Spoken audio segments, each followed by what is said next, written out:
And now, an Envision Financial podcast with Luke Smith on Canberra's 2CC. Time to talk about the dollars and the cents, and to give us the cents and talk about the dollars, Luke Smith.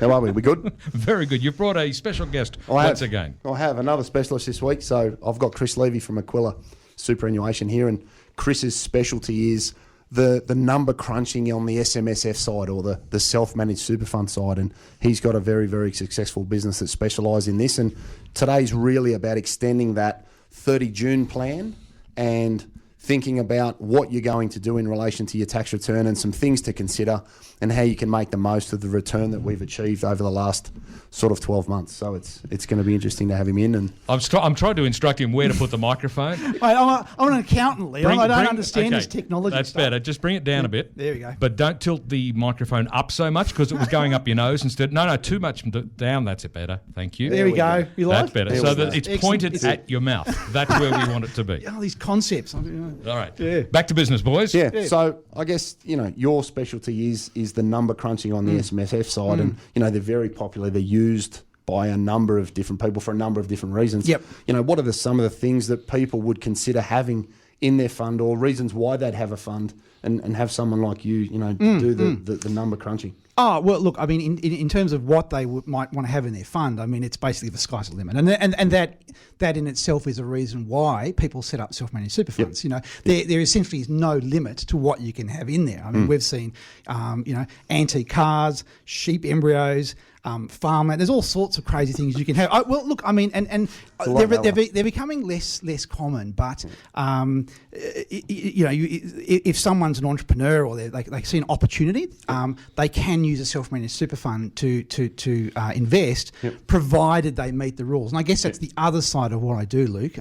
There's the numbers, but there's all these rules, and they're becoming more and more pertinent to as the ATO ramps up its activities. Look, I think that's a really, really good point to sort of make with the listeners, is that yes, this is very flexible, but there are some very, very, very stringent rules and regulations that need to be adhered to. And that's why, when you're doing these sorts of things and using a self-managed super fund as an investment structure, and that's effectively what it is, it's just a vehicle to hold assets, we need to keep in mind that with an unlimited amount of flexibility comes an unlimited amount of regulation. And that's where, for us, we have a number of self-managed super funds in our business that clients have and use, and that's why we engage somebody like Chris, because he has the ability to take the investment return that the trustees have achieved and maximise the tax efficiency of it, utilise franking credits,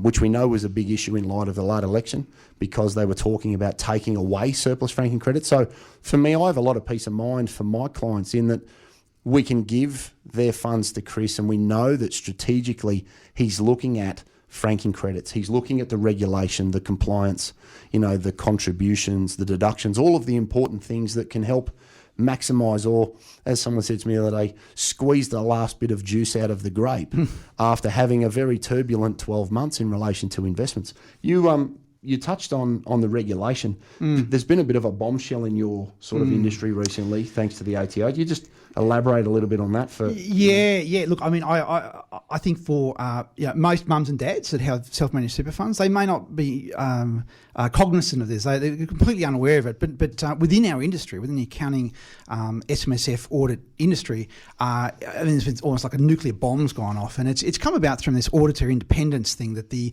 ATO didn't do it, but they were very much a driving force behind it. And to basically summarise, what currently tends to happen, particularly for the larger firms, is that an accountant will do the work, and then another division within that firm would also do the audit. Right. And that was okay. That met the rules, but the ATO basically sort of came to the conclusion that even though there are great efficiencies in doing that, we want a complete separation. We want because the auditor, even though they're paid by the fee is paid by the trustee, is actually really effectively working for the tax office and keeping an eye on the trustees.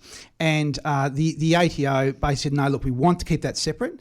And what sort of happened is, I mean, the impact of that we reckon it's about 40% of self-managed super funds. It's Wow, a couple of 100,000 are going to be impacted by this, and because accountants have been so busy, they haven't had a chance to really shift, work out their audit solution. So does that mean then that someone's existing accountant will do one part of the work? Correct. You may keep your existing accountant to do the accounting side of things, but then they would have someone like yourself or another Absolutely. audit provider then have that Chinese wall, for use of a better term. That's exactly right. It's a to then proper provide Chinese that. wall. There's a separate firms, and the dilemma is that a lot of these audit partners and these bigger firms have sort of said, well, look, I don't want to do audits outside of my own firm, and they're just leaving the industry. So you've got this chronic drop in actual people able to sign off on these audits, and I think where it will impact the average mum and dad that has a self-managed super fund is it'll take longer to get accounts done, which will obviously impact refunds if that's what they're expecting. It may very well impact fees, and I guess one of the other things too, what has happened is as there's been a greater demand for audit services, there's been new entrants come in, and a lot of those new entrants are using services overseas, offshore type things. So I think mums and dads want to just find out if their auditor is changing, where is the work being done, if that's of concern to them. But yeah, look, it's huge for our industry. Yeah. But for the average mum and dad, they don't. They know there's an audit. They don't really pay much attention to it, though. And I think that's the big takeout. Don't race home, get the razor blades out, and think you've got to go and do an auditing course of your own fund. Your trusted advisor or your trusted accountant will address that issue and sort that out for you. Absolutely. And it may be a conversation that the trustee can have with their accountant and say, okay, what are you doing on this front? For a lot of self-managed super funds, they're already covered by this, but others will be impacted for sure. Okay.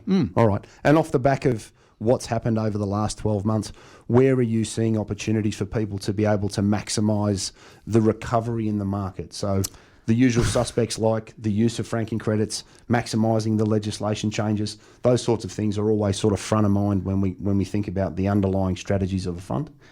Yeah, look, I mean, in terms of opportunities, there isn't anything new. There's no changes on the law, and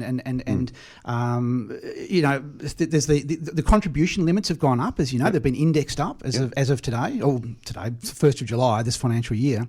So there aren't massive things that people can do that they couldn't do in previous years. But I mean, as you said, superannuation is just an investment structure. It's a tax vehicle, and I guess that. They should be talking to their financial advisor about using it, to maximise their overall wealth. And I think that's the big thing is I find, and we've used them for many, many years, they are a wonderful vehicle for your mum and dad. They are a wonderful vehicle for your self-employed. For example, you may want to own a radio station and put the radio station in your super fund. These are the sorts of commercial flexibilities that self-employed people generally really like about that type of fund.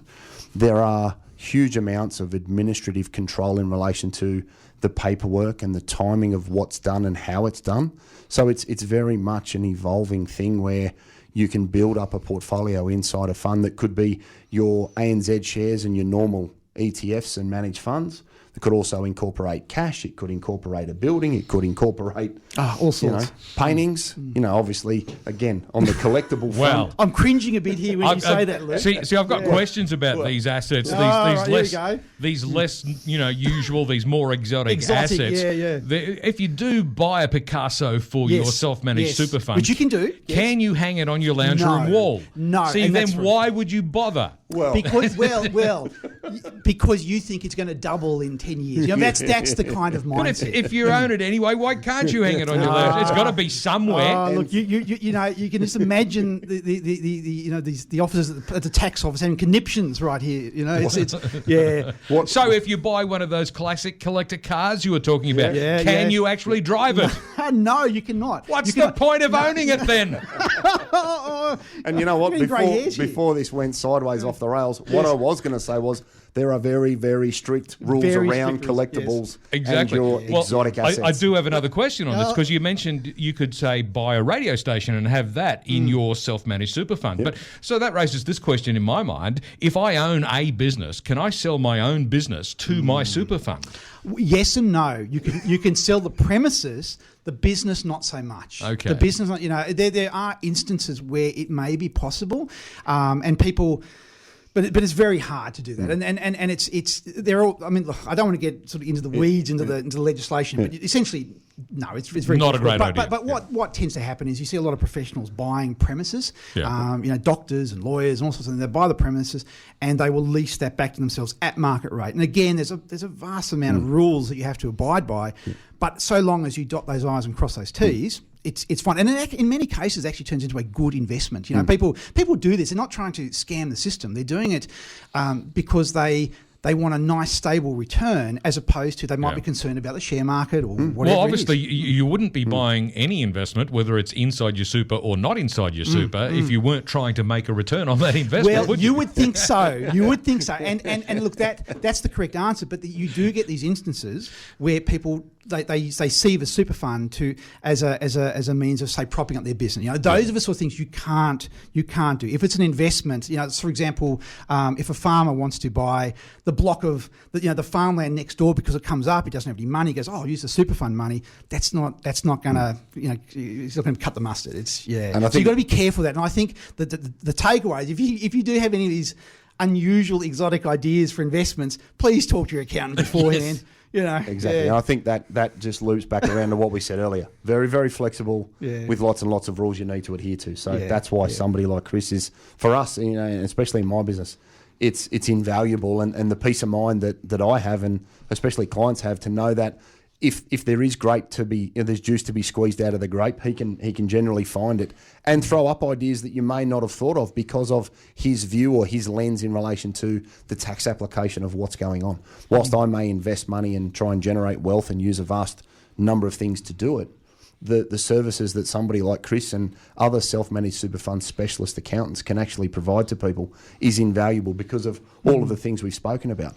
Being able to have a conversation, and this is the thing people need to remember, you're open to the public. Like, it's not that you consult just to professional firms like mine. If mum and dad, Mr. and Mrs. Smith, want to use Aquila Super, they can actually reach straight out to Chris as a wholesaler and engage his firm and others like it to be able to go straight to the source. Because from a wholesale perspective, it comes down to price in a lot of instances, and he prices a little bit differently to most because the general misconception is that a self-managed super fund's expensive. When in actual fact, Chris's firm, as an example, they price on the number of assets in the fund, not the value of the fund.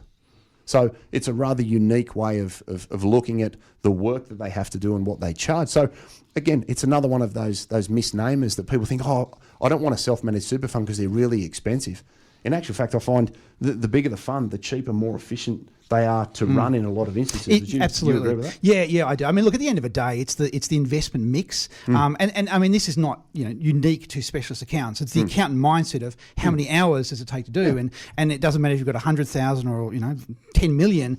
If it's a relatively simple fund, you get charged the same. It's not based on dollar value. Yeah, look, and that's what I love, because whether it's an $800,000 fund or a $5 million fund, we know that it's not exponentially more expensive, which again, from a peace of mind perspective, when clients go through something like a COVID and they've seen the value of their collected asset base fall and come back, that peace of mind around fixed cost and known costs is really important for the psyche and obviously the continuity of the structure that they use going forward. So I think, it's really unique, and that's one of the reasons that I really like what him and his firm do. As we wrap things up today, we've been talking about your self-managed superannuation fund and why you need a specialist accountant to help you out with running that. So what are the most important points about what a specialist accountant can do for you? Right. Well, I mean, having an accountant that actually knows about self-managed super funds can basically But it'll identify all of the the things that you need to put into your tax return. It can cause or basically prevent issues with the tax office down the track. And I guess it's sort of contrasting it to an accountant that doesn't know about self-managed super funds. I mean, what we have seen is people, they miss out on tax deductions. They end up paying more tax. They miss out on opportunities for pensions. There's a whole range of things. So having someone that knows what they're doing, can be beneficial in a whole range of different ways. So I've already got an accountant. Why do I need somebody else? Aren't all accountants fully informed? Yeah, no. Well, look, there's a lot of good ones out there. There's also a couple of bad ones, and I guess the thing is, you don't know. It's like a mechanic. You don't know whether they're good or bad. I think that every self-managed super fund trustee can educate themselves to some extent as to what they can and can't do. Quiz their accountant about it, and it should be fairly obvious fairly quickly whether they actually are across it or whether they're just that's not in their wheelhouse. So from a scale perspective, to give the listeners an idea of the volume of work that your lot get through, how many audits would you do roughly over a course of 12 months? Right. Well, the audit side, which is predominantly where we work for other accounting firms, I believe we're starting to nudge 10,000 a year. So we are significant. We don't know for sure, but we're somewhere in the top handful in Australia. Wow. Which is not bad from a business that started out in the stationery cupboard of one of the big four firms here. From Canberra, so quite proud of that. And then on the tax side, yep. When it comes to doing the returns on that that side, you do that. It's a couple of thousand. It's a couple of thousand. So there you go. I think the important thing here is to remember that not all accountants are specialists in all areas. Like not all builders do all sorts of work, and I think listeners need to keep that in mind. And that's not to say that your current provider can't do it, but just make sure, like anything in life, you check the Foxtel bill, you check the heating bill. Check your accounting bill, check and see what you're paying, and look to go to a wholesaler like Chris and others like him where you can actually sharpen up the pencil, because if you saved $500 to $1,000 a year over a 20-year fund, that's a big number, so be mindful of that, and don't always assume that what you're doing is the norm, because it may not be, because as someone says regularly on the radio, you don't know what you don't know, and this is a wonderful example of that. Absolutely. So, and it's always a good idea to have expert advice, no matter what field you're looking at. You mentioned mechanics before. You want to make sure you've got a good one. And we've spoken about this before in terms of having a financial advisor is not the same thing as having an accountant. They're two different disciplines. Very much so. And now, of course, here we are with accountancy. We're looking at there is this specialty. If you are running a self-managed superannuation fund, it's very important to make sure you're getting the right advice. Absolutely. Yep. Yeah. So if we want some of that right advice, where do we go? So look, our main office is here in Canberra, and look, you can find all our details on our website at www.quillasuper.com. We have offices in Brisbane and Sydney, not that you can actually go to the Sydney office at the moment. Go to the website, and that has all of the phone numbers and other details. Cool. Okay, so the website, aquilasuper.com. No AU on the No end. AU. We're international. Well, yeah. Special. Special. Yeah. Say no more on a Friday. Yeah. Fantastic. And Luke? Yeah, look, usual, 6260-4749. Give us a ring. I think we've got some space October, November for some appointments. Envisionfinancial.com.au on the website. We've got the podcast, the Strategy Stacker, Luke Talks Money on iTunes and Spotify. And we've got the YouTube channel, so you can subscribe to that. Stop the iPhone, feed the kids, feed the dog. Come back to it, take your notes, watch it on the phone. You don't need to read anything, and that's Envision Financial Canberra, so you can subscribe to that and see the show each week. Fantastic stuff. And again, that phone number 62604749 for Envision Financial. So, Luke, thanks very much. Wonderful. And Chris, thank you very much. Pleasure. Luke, you'll be back again next Friday with another thrilling instalment of Talking About Money. We will be, and we'll set up the next couple of weeks. I think we're going to have a bit of a property focus going forward, so we'll find out what you can and can't do in a unit from